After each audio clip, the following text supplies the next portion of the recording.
like Oliver and West Side Story,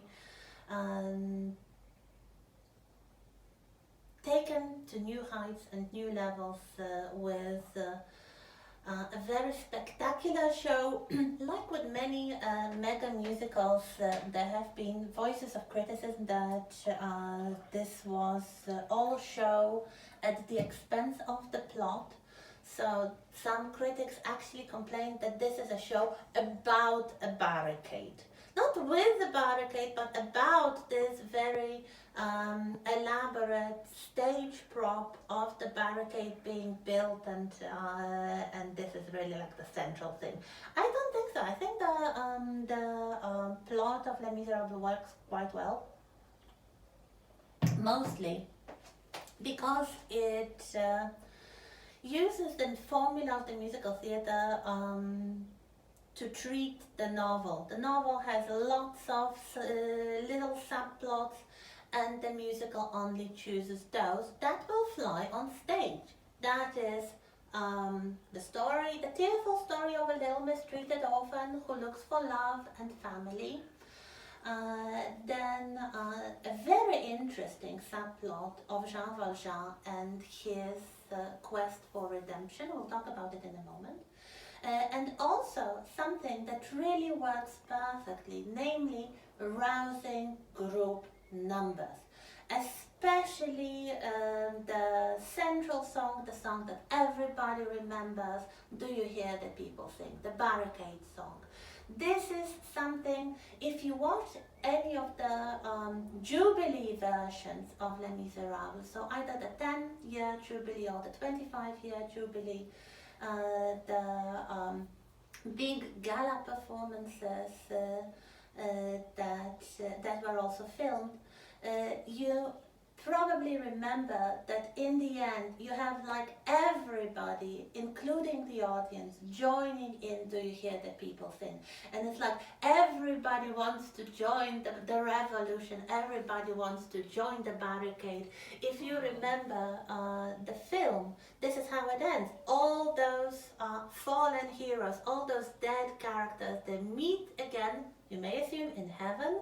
And what is the centerpiece of heaven? It's a barricade. And everybody like, who are they fighting against in heaven?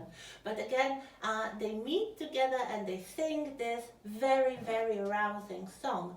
And this is why I think that Les Miserables, although some of the subplots, like the subplot of Fantine and the subplot of Eponine,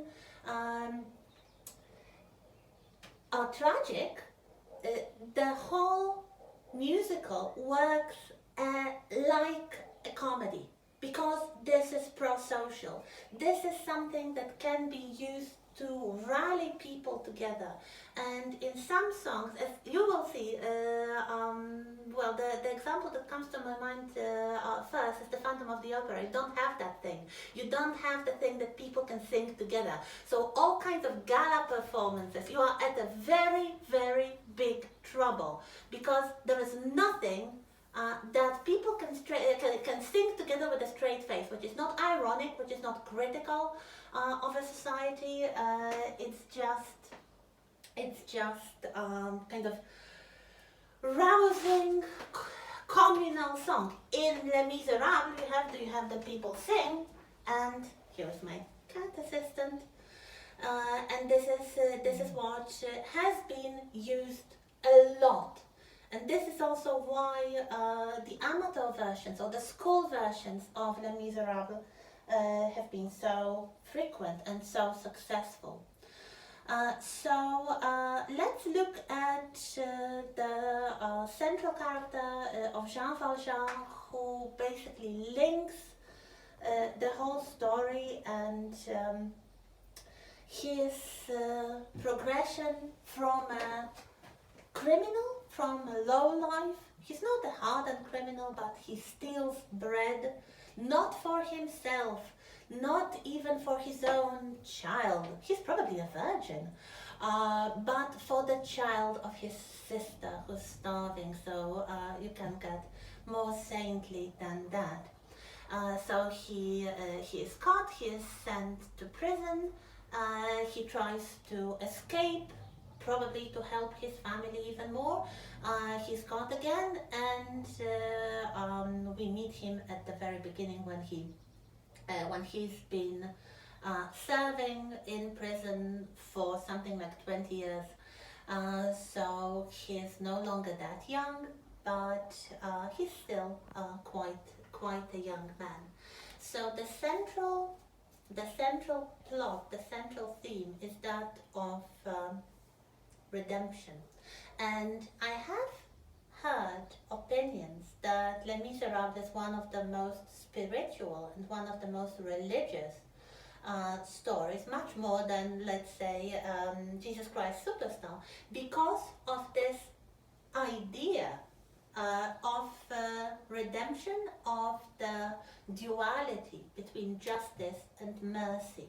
And if we look at the, the conflict between Inspector Javert and Valjean, it is precisely a religious conflict or a spiritual conflict between Javert, who believes in divine justice, so he believes that each crime has to be punished, and Valjean, who gradually believes in mercy and redemption.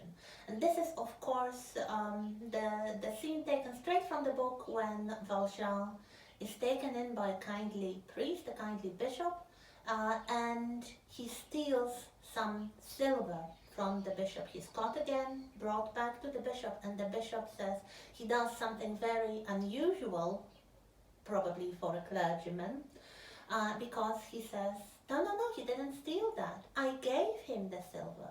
And when the police go away, he talks to Valjean and he tells him, I truly intend to give you the silver, but make yourself into a decent man.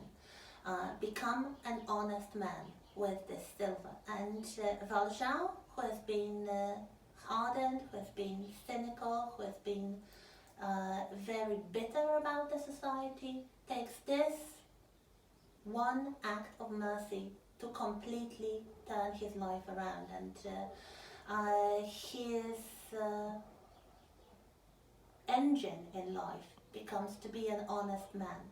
So he makes some money, he has a factory, but he's the best boss ever, being just and honest. And when Javert pursues him, he continues to be an honest man. There is a scene when another person is arrested because Javert believes that this is Valjean after a few years, and rather than allow an innocent man to be in prison in his place, Valjean steps out and says that he is the fugitive, he is the criminal that Javert is looking for. And all this really is the motive for his existence. This is why he looks after Cosette, why he rescues Cosette, because he feels he needs to do it for Fantine, the poor woman who was abandoned by her lover, who gave birth to an illegitimate daughter, and who sold everything, including her hair and her teeth and her body, to support Cosette, to pay for the upkeep of Cosette by the Thénardiers, who are nasty but slightly comical pair. Much more comical than in the novel. In the novel they are absolute villains, and they are a very cynical pair. In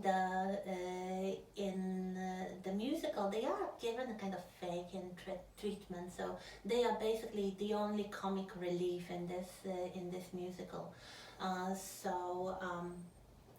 But anyway, Fantine dies. She sings this tear-jerking torch song, I dreamed a dream, and then she dies, and Valjean promises to her on her deathbed that he would look after Cosette, that he does that, even if it means becoming a fugitive again, and and hiding, and basically he becomes like the best father for Cosette.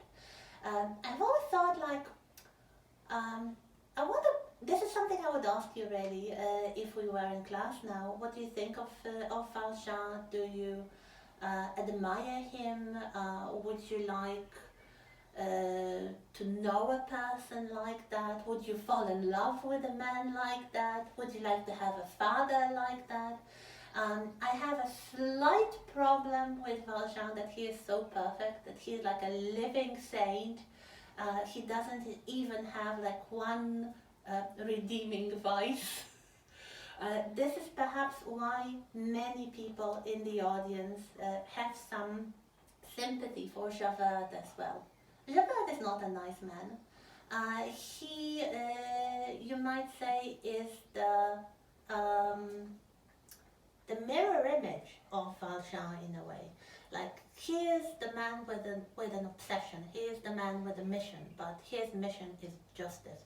He was born in the criminal underworld. He pulled himself up to become a policeman, so he comes from a very similar background as the other characters, and he's not nice, but he is believable, and he is kind of sympathetic in his tragic obsession with justice. Another problem with Les Miserables that I have is that many characters just comment on the stage. They sing one song. This is what happens to Fantine. This is what happens to Eponine. You cannot really form an emotional response to them, and they die, or they disappear and they are never met again. This is the problem, that if you are musicalizing a big dense novel, you have to choose something. So in this case, of course, all the love subplots, tragic or happy or tearful, they have been kept because they fly on the stage. But with so many characters, you have to be very quick to make an impression on the audience, because they die like flies and they never return. So that's the problem. So Fantine, the fallen woman with the heart of gold, she's fallen not because of her own vice, but because of the society. The society is really blamed for the tragic end of Fantine. And then we have a very interesting character of Eponine, actually the daughter of the Thénardiers, because between the first and the second act, everybody grows up, and all the children, including of course Cosette, grow up, and you can see a triangle forming, a love triangle between Cosette, her love interest Marius, and Eponine, who is tragically in love with Marius, and in the end, again, spoiler alert, she dies on the barricade trying to protect Marius. And this is again one moment when I thought that they took an easy road of making Eponine sing her third song and die, and especially this tear-jerking moment when she dies, and Marius comforts her in her last moments. I thought, oh, Mr. Producer, make her survive. Really, make her survive. Make Marius confront all the empty promises he gives her. This would be something very interesting, which of course does not happen because this is the musical, and there is Cosette, who sadly develops from a tear-jerking sweet orphan into the kind of bluntest mademoiselle you can imagine. The same about Marius. He's the bluntest love character, hero that you can imagine, and many fans of Les Miserables say that actually the most interesting young character is perhaps one of the one of the young revolutionaries, the friends of Marius, the ones that he outlives, that he feels a bit guilty for outliving. So Enjolras perhaps rather than Marius. But this is what we have, and it works. Well, you can grumble, you can criticize those kind of shortcuts, dramatic shortcuts taken, but just look at the success, not only financial, but artistic and kind of popular. This has become a phenomenon. This is one of the musicals with multiple productions worldwide, and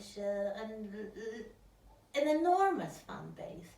So yes, it does work, and perhaps one of the reasons why it works is that it's based on a classical novel, and perhaps well, it didn't work for me, as I told you. I knew the novel beforehand, but probably for many people this was an enticement to read the original novel. So just like with Shakespeare, if we musicalize a classic work of literature, and we make it a kind of middle-brow, so not too sophisticated, we might actually encourage some people in the audience, especially younger people in the audience, to look also at the original source and perhaps get interested in classical 19th century novels. So yes, why not? We continue on.